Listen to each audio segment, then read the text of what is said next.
Episode 3 చెంగల్వ పూదండ.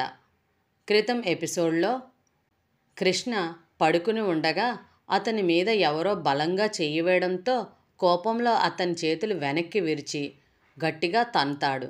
దాంతో అవతలి వ్యక్తి బంతిలాగా ఎగిరి అవతల పడి కోపంతో కృష్ణని కొట్టడానికి మీదకు రాగా కృష్ణ వారి మీద కోపంతో కటకటాలను బలంగా వంచడంతో రెండు కటకటాల మధ్య అడుగు దూరం కాస్త అడుగున్నర అవ్వడంతో ఖైదీలు ముగ్గురు అతన్ని చూస్తూ ఉండడమే కాక అతనికి సపర్యలు చేయిస్తూ అతన్ని గురువుగా భావిస్తారు. దానితో ఆ రోజు నుంచి కృష్ణ మరియు ముగ్గురు ఖైదీలు మిత్రులైపోతారు.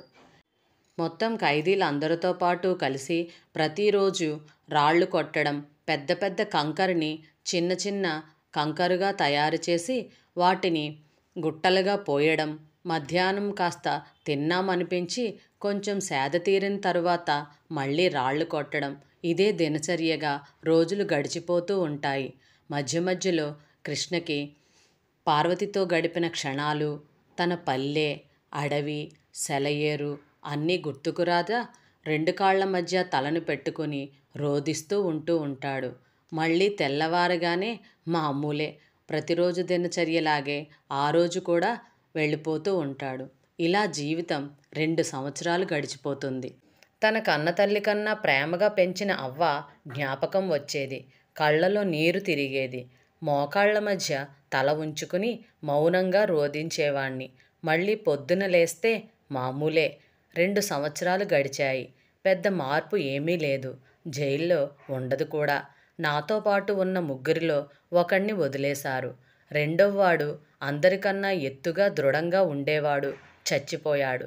ఆ రోజు డైనమైట్లు పెట్టి కొండ బద్దలు కొడుతున్నారు అని హెచ్చరించారు.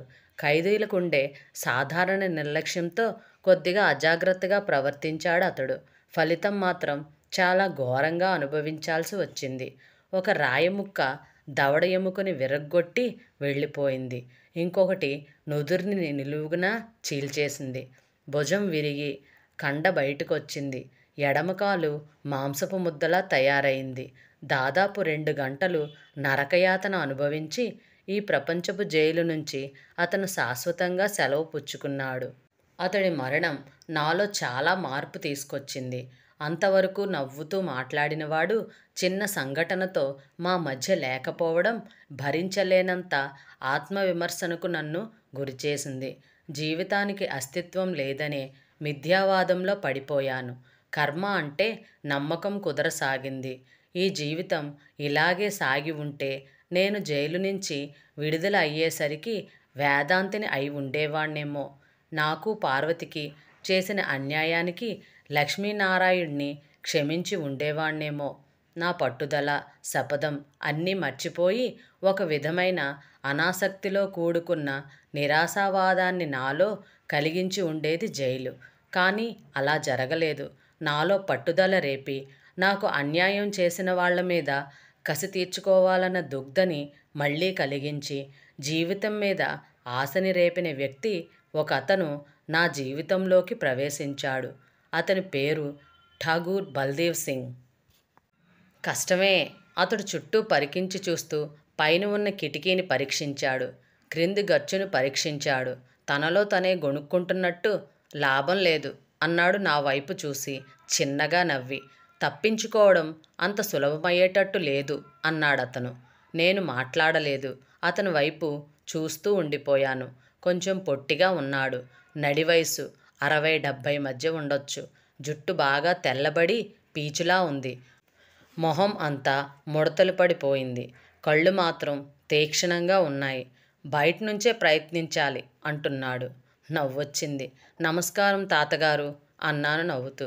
అతడు నా వైపు పరకాయించి చూసి నమస్తే నమస్తే అన్నాడు. ఎందుకు నవ్వుతున్నావు? 100 గజాలు పరిగెత్తే పడిపోయేలా ఉన్న మీరు ఇక్కడి నుంచి పారిపోవడం గురించి ఆలోచిస్తూ ఉంటే నవ్వొచ్చింది.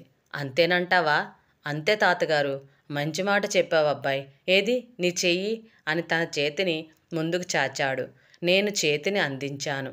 అంతే. ఆ నిమిషం పాటు నరకం అంటే ఎలా ఉంటుందో అర్థమైంది. వేళ్ల ఎముకలు నలిగి పిప్పి అయిపోయాయా అనుకున్నాను.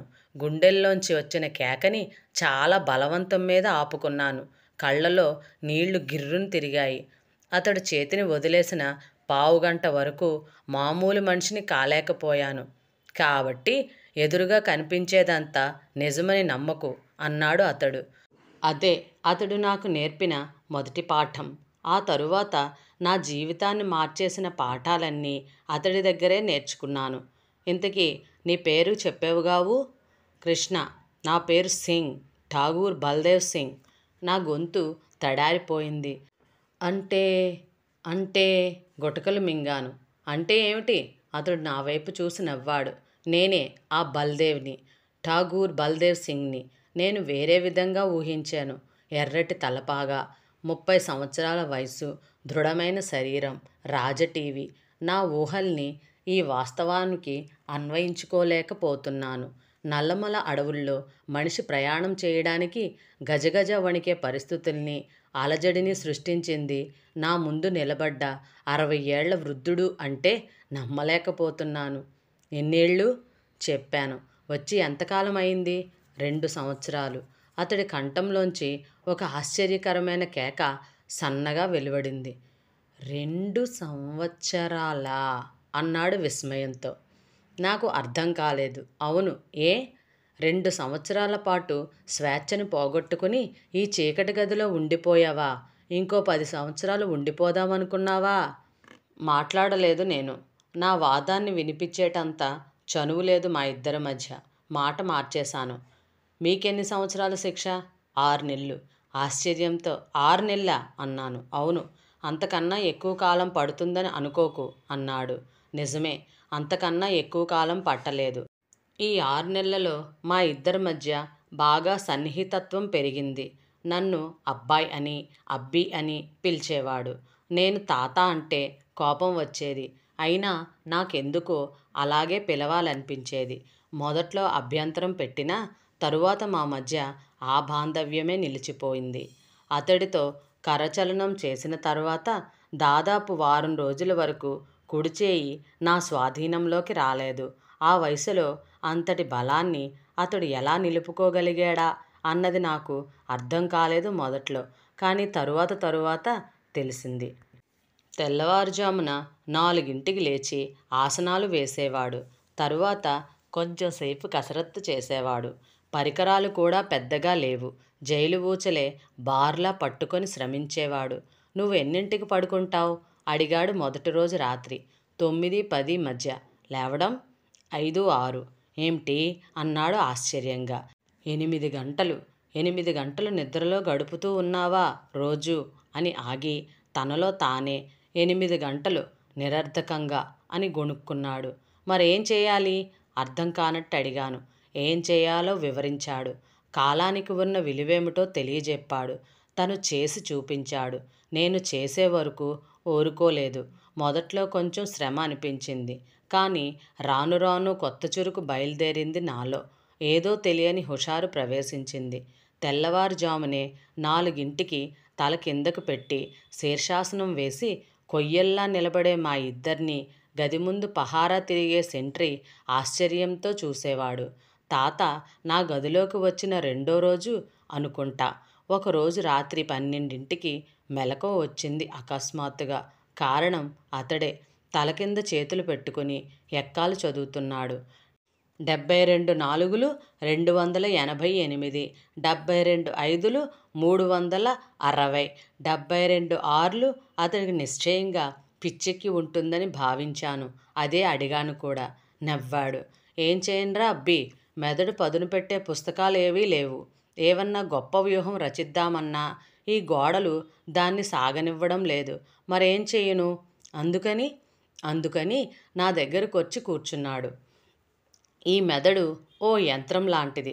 దాన్ని ఎప్పుడూ వాడుతూ ఉండకపోతే తుప్పిపట్టిపోతుంది. ఏదో ఒకటి చేసి దాన్ని ఎప్పుడూ నడిపిస్తూ ఉండాలి. అందుకని అర్ధరాత్రి పూట లేచి 72వ ఎక్కం చదువుతున్నావా? మరేం చేయాలి? అవును, ఏం చేయాలి? ఖైదీలకి మంచి పుస్తకాలు ఇవ్వరు. అంతవరకు ఎందుకు? బయట ప్రపంచంలో జరిగే విశేషాలను తెలుసుకునే అవకాశం కూడా కలుగజేయరు. ఠాకూర్ లాంటి మేధావిని ఈ జైలు గోడల మధ్య బంధించి ఆపు చేయలేవు.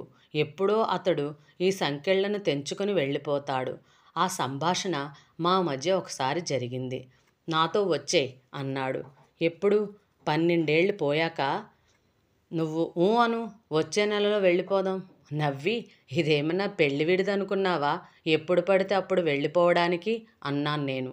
ఠాగూర్ క్షణంసేపు మాట్లాడలేదు. సాలోచనగా, మనం తలుచుకుంటే పారిపోలేం అంటావా అన్నాడు. నేను క్షణం మాట్లాడలేదు. తర్వాత నెమ్మదిగా అన్నాను, పారిపోవడం అంత సులభం అనుకోను. ఒకవేళ పారిపోయాం అనుకో, దానివల్ల సాధించేది కూడా ఏమీ ఉండదు. మిగతా బ్రతుకంతా క్షణక్షణం భయపడుతూ ఉండాలి. ఈ న్యాయం, ఈ సంఘం నన్ను హంతకుడిగా ముద్రవేసి శిక్ష విధించాయి. ఈ సంఘంలో బతుకుతున్నాను కాబట్టి దానికి లోబడి ఉండాలనే అనుకుంటాను నేనెప్పుడు. కానీ నేను అనబోయాడు. నీ సంగతి వేరు. అతడి మాటలకు అడ్డు తగిలాను. నువ్వు చిన్నతనం నుంచి అడవుల్లోనే పెరిగావు. స్వేచ్ఛ నీ హక్కులా భావిస్తున్నావు. నీకు శిక్ష విధించే అధికారం ఈ సంఘానికే లేదని నీ నమ్మకం. దాన్ని నా మీద ఆపాదించకు. నీ ఆటవిక న్యాయాన్ని నా మీద రుద్దకు.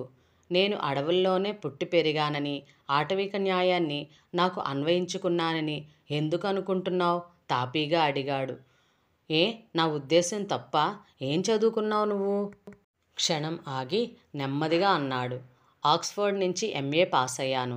అబ్బో, ఇప్పటి సంగతా ఇది? ఏమిటి? దిగ్భ్రాంతితో అతడి వైపు చూస్తూ ఉండిపోయాను. బంగారు తీగలుగా సాగిన జుట్టు, ముడతలు పడ్డ నుదురు, తీక్షణమైన కళ్ళు. నేను విస్తుపోయి చూస్తూ ఉండడం గమనించి నవ్వాడు. ఏ, నమ్మకం కుదరడం లేదా? లేదు లేదు, నమ్ముతున్నాను అన్నాను తడబడుతూ. ఇంత చదివి ఇలా దొంగగా, బందిపోటుగా బతకడం ఏమిటి? దొంగ, బందిపోటు ఇవి మీ వ్యవస్థ నాకు పెట్టిన పేర్లు. నాకు నేను పెట్టుకున్నవి కావు. డబ్బున్నవాడికి, లేనివాడికి మధ్య వ్యత్యాసం తొలగించడానికి ప్రజాస్వామిక పద్ధతుల్ని నీ ప్రభుత్వం ఎన్నుకుంది. పెట్టుబడిదారీ వ్యవస్థని ఇంకో ప్రభుత్వం ఎన్నుకుంది. ధనవంతుల్ని కొల్లగొట్టడం అనే మార్గాన్ని నేనెన్నుకున్నాను. నిజమే అయి ఉండవచ్చు.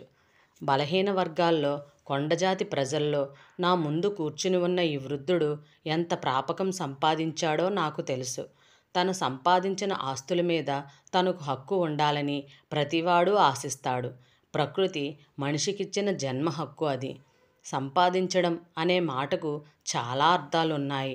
తరువాత మా సంభాషణ ఆర్థిక శాస్త్రం వైపు మళ్ళింది. దురదృష్టవశాత్తు నాకు ఏ శాస్త్రంలోనూ ప్రవేశం లేదు. అతడు చెప్పేదంతా వినడం, చివరలో ఒక అర్థం లేని ప్రశ్న వేయడం, దాంతో అతడికి ఆవేశం పుంజుకుని మళ్ళీ మొదలుపెట్టడం, ఇలా సాగేది మా సంభాషణ. కానీ ఎన్నాళ్ళు జరిగినా నా అభిప్రాయం మాత్రం మార్చలేకపోయాడు. సరే, నీ కర్మ అన్నాడు విసుగ్గా. ఈ వ్యవస్థని, న్యాయాన్ని గౌరవిస్తూ ఇందులోనే కూర్చో. నేను మాత్రం వెళ్ళిపోతున్నాను. మంచిది అన్నాను నవ్వి. ఆ తర్వాత 3 రోజులకి నా దగ్గరికి వచ్చాడు. అప్పుడు వరుసలో కూర్చుని భోజనం చేస్తున్నాం అందరూ. నెమ్మదిగా రహస్యం చెప్తున్నట్టు, అదిగో నీ కుడివైపు చూడు. అరే, అలా తలంతా తిప్పకు. ఆ తీగల మధ్య జాగా ఉంది చూడు, అందులోంచి వెళ్ళిపోదాం అనుకుంటున్నాను. ఎలా ఉంది ఐడియా అని అడిగాడు. అటువైపు ఠాగూర్ వైపు చూసి, నీ శరీరం అందులో పడుతుందని నేను అనుకోను అన్నాడు. అదీగాక ఆ తీగకి ఏం తగిలినా 6 అలారాలు ఒక్కసారే మోగుతాయి. దాని సంగతి నేను చూసుకుంటానులే. సరిగ్గా రాత్రి 8 నుంచి 8:15 వరకు ఫ్యూజ్ పోయేటట్టు ఏర్పాటు చేశాను. 8 దాకా ఆశ్చర్యపోయాను. రాత్రి 12 దాటిన తర్వాత అయితే బాగుంటుందేమో. అలా అయితే జైలు ఊచలు వంచాలి. అది నువ్వు చేస్తావనుకో, సెంట్రీని చంపాలి. అది నాకు ఇష్టం లేదు. భోజనాల వేళ అయితే బాగుంటుందని నా ఉద్దేశం. అందరూ జాగ్రత్తగా ఉంటారు ఆ సమయంలో. నీకున్నది పావుగంట మాత్రమే. ఠాగూర్ నవ్వాడు. అటు దక్షిణం వైపు చూడు అన్నాడు. చూశాను. నాకేం అర్థం కాలేదు. ఠాగూర్ వైపు తిరిగాను. గాలిని జాగ్రత్తగా గమనించు. తేమ ఎక్కువలా కనబడటం లేదు. అక్కడ దూరంగా చూడు, నల్లగా కనబడుతుంది. అది మేఘం. గాలి నెమ్మదిగా వీస్తుంది. ఇటు సమయం కాని సమయంలో కొంగలు వేగంగా వెళ్తున్నాయి. అంటే ఇంకో 2 గంటలలో కుంభవృష్టిగా వర్షం కురవబోతుంది. నాకు అతడికి కొన్ని విషయాల్లో అభిప్రాయ భేదం ఉండొచ్చు. అతని వాదనని నేను ఒప్పుకోకపోవచ్చు. కానీ ఒకటి మాత్రం నిజం, అతడు అద్భుతమైన వ్యక్తి.